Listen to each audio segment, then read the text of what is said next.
مات استمعين عليك أرسلت التوى أليدا أرسلت التوى وارين مرغي urkutaalaba leh 28kii bishii December sanadkii hore waxa qarax ismidaamin ah oo ka dhacay isgoyska Ex Control Afgooye ee Muqdisho qaraxaasi oo galaaftay nolosha boqolaal Soomaali ah halka kuwa kalena dhibaatadii qaraxaasi ka soo gaartay ay weli la daaraadacayaan subaxnimo Sabti ah saacaduna ay ahayd 7:00 subaxnimo ayuu dhibane Axmed Cumar Yuusuf ka soo baxay gurigiisa oo ku yaala deegaanka Aalasha Biyaha si uu maalinkaasi qoyska oo ka kooban 3 caruur ah iyo hooyadiisa si uu ugu soo shaqeeyo balse waxa uu la kulmay wax uusan filanayn xaafadan oo ka soo baxay oo subax ay tahay subaxnimo ay tahay wax ka dhigay camal waa soo kacay shaqo mari shaqadii waxa la dhameeyay meesha maanta shaqo mataal la dhahay injineerka dhowr saac ayaan tuutooyay wuxuu leeyahay shaqo meesha maanta shaqo mataal la dhahay sidii aan ku soo baxay meel kale liiga soo baxay marka meesha kale markii liiga soo baxay oo si socdo ayaa baawurkii Ex Control anoo joogo ayaa baawurkii la kala celinayay oo baawur si kuulamay sameeyaan si jidka ay u maraan marka aniga baawurkii hadan shaqadii hadan anoo liiga dharrooy nolomaadkiis maalintaas habeen kasta waa qaday wax aan haysto ma laha ma fahmino deena ku noolaay deena liiga qash badan liiga rawi waalidkaygan aniga wax iga suwaayeen ilmahana ujeedada aniga inaan wax iga suwaay macal qoyskeeya ma fahantiin markii ilaas ay tahay hadan maalintii anoo ku fikiraayo maxamedo shaqadii waan laga dhado jidkiina waa waxay yahay maxaa sameeyay harqad oo aalaada lama sheey nugta dadkii jid loo furay oo kuwan leeyahay sameeyaan ilaas ay tahay jidka baawrkii waa ka dagi laba talaab makan qaadaxa la kulmay marka anoo qadax aan la kulmay aan naxtin ku tan anoo hadan ruutii iyo qoyskeeya iyo walaalay iyo familkii aan fikiraay ayaa hadan qoyskii ayaa hadan qarxiyaan la kulmay naxtin ayaan la qaaday meeshii hadan lugta aan ku istaagay dhibane Axmed ayaa sheegay in markii qaraxa qabsaday uu dhaawacmay uu waayay daryaalkii caafimaad ee uu u baahnaa waxa uu la ooyinayaa sidii loola dhaqmay markii isbitaalka la geeyay jibi walaal waxaan dareemay in wadan dhibaatadaas aan la kulmay cid qaada waasi aan waay nin walba dadkiisu uu orday wala qaadariin iyo waqtiga waxa sameeyay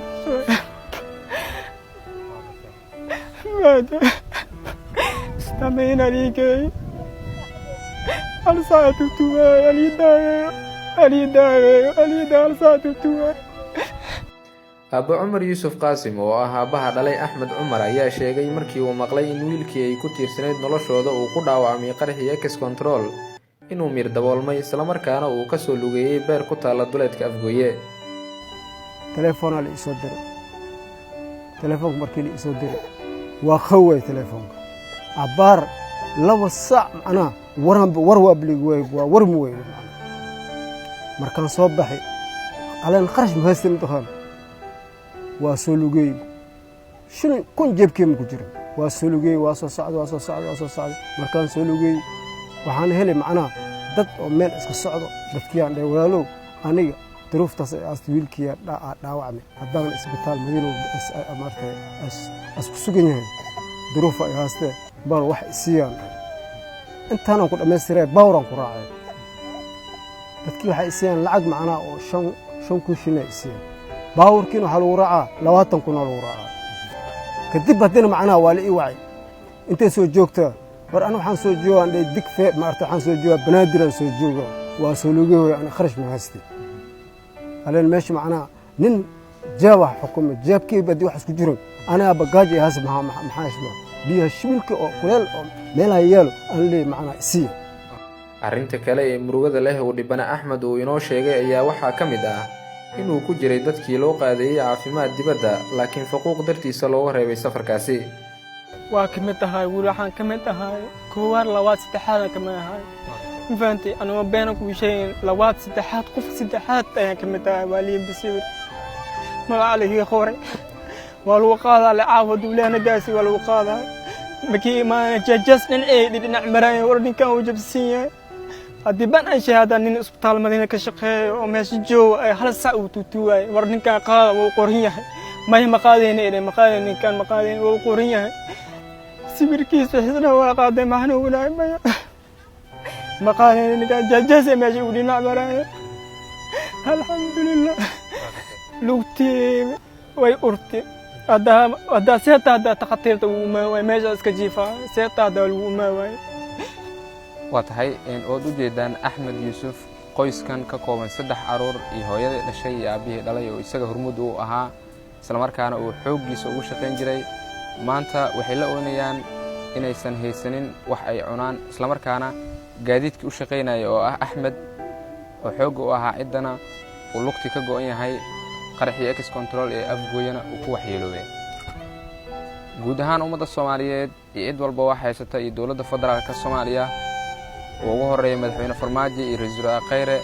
iyo hay'adaha gargaarka bixiya waxay ka codsadeen ciidan inay soo caawiyaan isla markaana taageero ay u fidiyaan dawladda Soomaaliya waxaan ka codsanayaa inkastoo wax bixinta Ilaahay iska leeyahay waxaan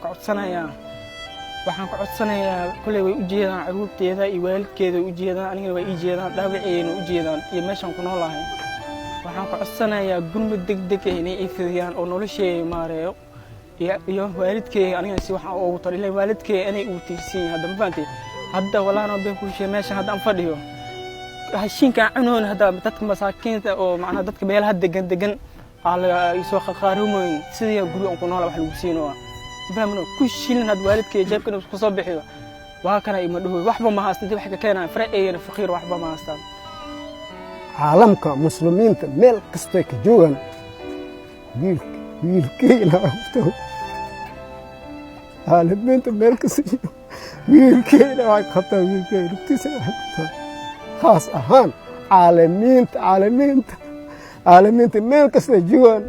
muslimiinta meel kasta joogan caalamiinta ina ilaahay macna wiilkeena qabtaa wiilkeena qabtaa Ismaaciil Aadan Bariise Somali Cable TV magaalada Muqdisho